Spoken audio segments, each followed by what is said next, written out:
I think what's so important in education is that we don't discount the importance of social media. Oftentimes, adults, we can sometimes fear things that we don't know very well or aren't as comfortable with or have experience with. Helping our staff to lean in and not be afraid of new technology and new ways of communicating and actually be willing to learn from our students creates a really innovative environment to work in for both adults and students. You're listening to the smartsocial.com podcast. I'm your host, Josh Oaks. This is our District Talk segment where we interview district leaders to learn how they're keeping students safe on social media so those students can someday shine online. Now, let's get back to the interview. Hi, I'm Martha Salazar-Zamora, the very proud superintendent of the Tomball Independent School District. Tomball is a suburb of Houston, Texas, where we have 23,000 students in our fast growth district on 23 campuses. I'm very proud to say I was just named the Texas Superintendent of the Year for 2023. Glad to be here. Hi, I'm Kevin McGowan, Superintendent of the Brighton Central School District, just outside of Rochester, New York, upstate New York. We are a 3,600 student district across four different school buildings.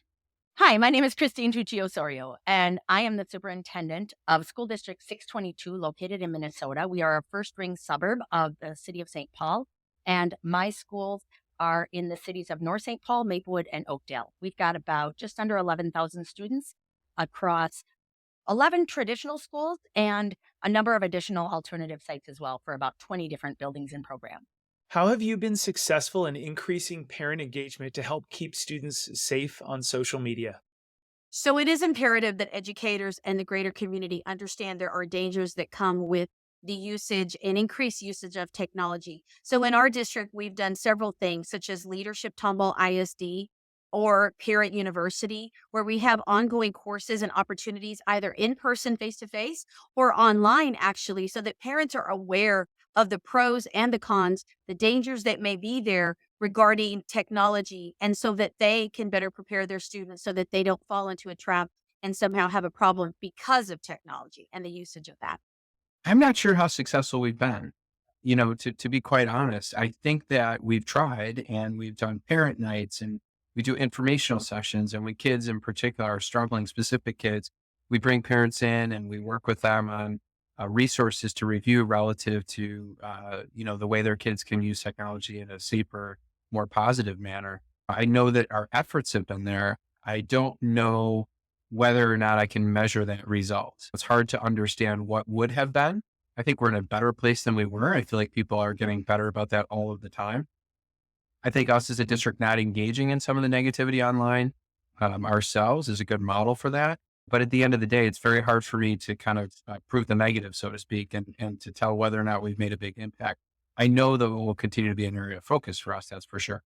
One way we've been engaging parents to help students stay safe on social media is simply to use social media to communicate with parents. And we have found when we provided virtual options, for example, for parent meetings and workshops that we're holding for parents, attendance has gone up dramatically.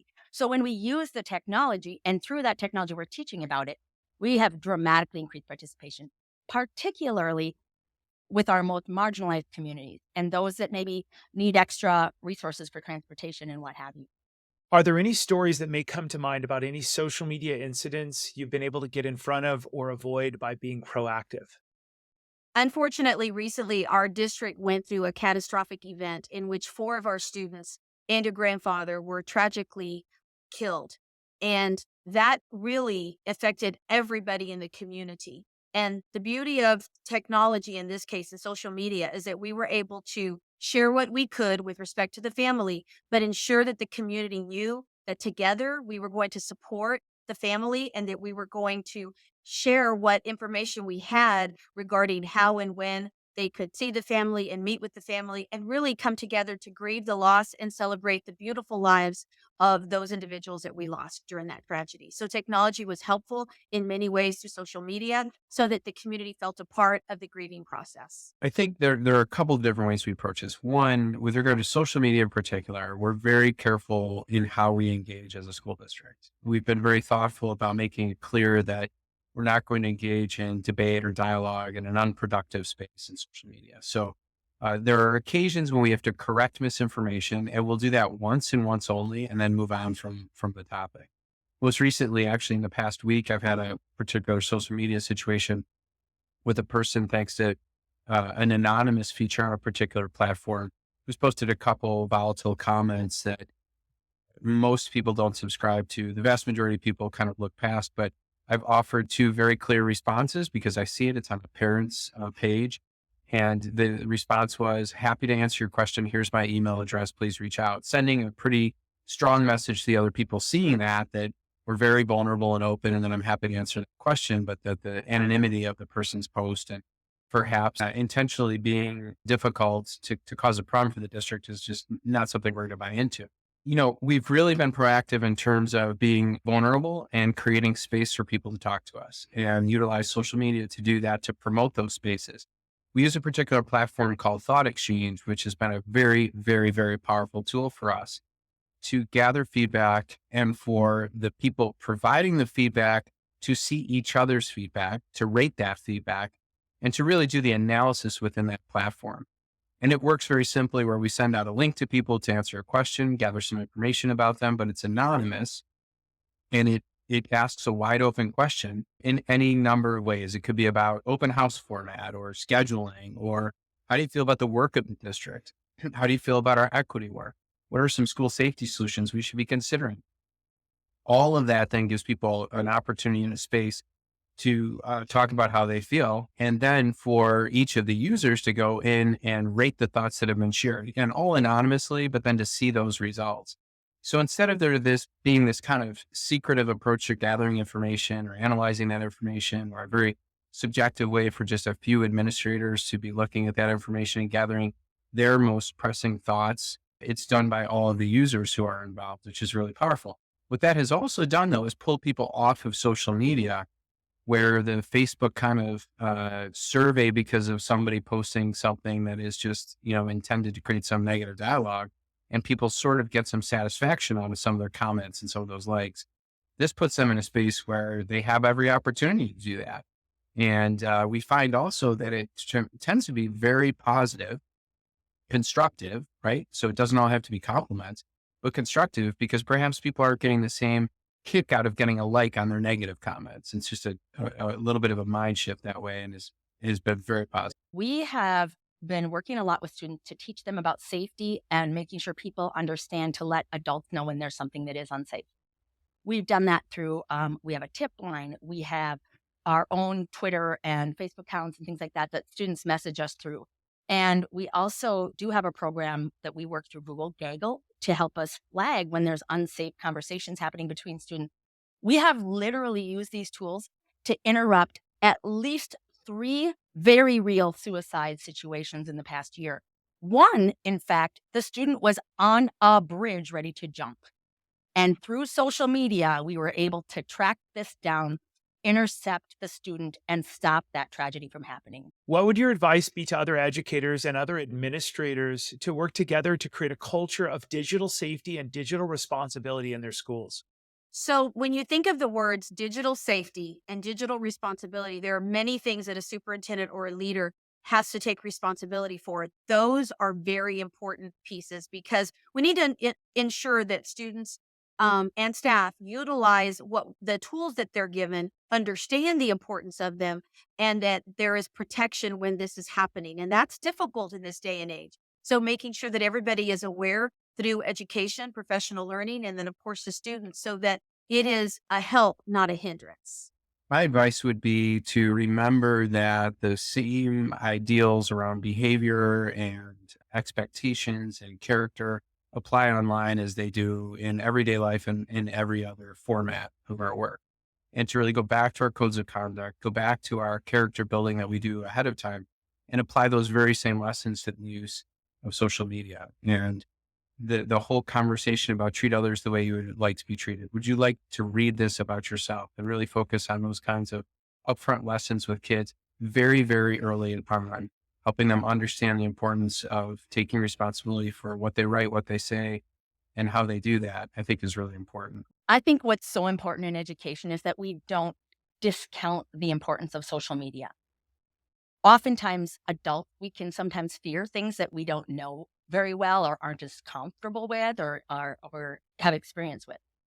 Helping our staff to lean in and not be afraid of new technology and new ways of communicating and actually be willing to learn from our students creates a really innovative environment to work in for both adults and students. What are your 1 to 2 biggest social media concerns for the future? I think it's like anything. There's fear of the unknown. And I think as it continues to grow and evolve, our students are probably several steps ahead of most of us as educators. And it's important that we don't fear the unknown because, again, this is one of those examples where we can actually be the students and learn from our students so that we can continuously grow as a technology community, really. I think the biggest concern is something that probably is an overused concept or statement, but perhaps is just the biggest issue is kids not interacting as human beings with each other, but interacting electronically. I think that we need to encourage kids to have face-to-face conversations, to read body language, to interact socially. All skills that we recognize are so important in the world, but are not as necessary when interacting using technology. And it concerns me when we over rely on technology and we over rely on technology to do some of the thinking for us. I think we need to harness the possibilities and the power. I don't think we need to shy away from it, but we need to find ways to integrate technology into those opportunities for kids to collaborate, to work together, to solve problems. The biggest concerns I have for social media in the future is simply around mental health. Recently, there was a news story that came out. For example, HGTV. Apparently now people who watch it start to feel less secure about their own home, being less beautiful. And I thought that is such an interesting analogy for all the other things you see on Instagram and all of those things. And I think one of the things is that we have to be very, very careful of helping students and adults as well to know that you're not less than. And what you see on social media isn't always the whole picture. And I think mental health and helping people to not compare themselves to some perhaps fictitious model of perfection that's out there. So we really have to work on that reality check for students and adults. The funding is difficult across the country. What advice would you give to other districts to secure funding to create the resources that parents need? So in Texas, the funding continues to be a challenge as it is throughout the nation. And what I would say, and I tell leaders all the time, look at what is around you. I call myself an enterprise superintendent. An example is we recently purchased an oil and gas company that is valued at close to $400 million. It came out of bankruptcy. We purchased it for 37.5. It's 70 acres. We utilize it for CTE, early college, P-Tech, land for an actual school site. In that case, look at what's around you. Don't wait for the dollars to come to you. You may have to find ways to increase your revenue source. We also have a wastewater treatment plant, which, doesn't sound too exciting, but it's making a lot of money in a fast growth district. We've grown almost 15,000 students in the time I've been here in Tomball ISD. And so all the additional revenue is needed and enjoyed by our students. I think it's continuing to look creatively at the way you are spending money. What are you emphasizing right now? How much money are you spending on textbooks that you could be spending on technology that might give you the same, if not better bang for the buck? I think it's looking at all funding sources and grant sources as well. It's also understanding the consumable nature of technology and really planning thoughtfully for when you will need to replace technology. I think sometimes that gets lost a little bit in the shuffle. If you're going to have a one-to-one program, how long will those machines last? What stages should you be implementing that and in what years? And then recognizing when you're going to have to replace those, how slow those machines will become over time. Just being very thoughtful and strategic about that is awfully important. I think in education, we always struggle to find funding for the programs we're trying to run. I would say that social media and technology integration in schools is not an add-on, an extra, a nice to have. It's now the fundamental core of society. And so we need to, just like any other technological advancements in society, we have to invest in it, and not as an add-on, but as the core. And so this idea of digital curriculum, digital asset, using multimedia ways to portray information and help students create and demonstrate learning are all incredibly important to the core of what we do in education. If we want to prepare students to be prepared for life after high school. We need to give them lots and lots of opportunity to practice and learn through these environments and using these tools. That's the most important thing. We can't be afraid of it. Thanks for listening to our smartsocial.com podcast. I'm your host, Josh Oakes. This was our District Talk segment where we interview school district leaders to learn how they're keeping students safe on social media so those students can someday launch into their future by shining online. This episode was brought to you by our smartsocial.com VIP program. It's called the Very Informed Parent Program, which helps you engage your students with teen-led video lessons. Stay one step ahead with our premium parent newsletter and discover hidden features on trending apps on teens' phones and our 54 plus live parent and student-friendly events every single year. You can click on the link below to chat with one of our team members if you want a free pass to our VIP program to support your community with our smartsocial.com resources.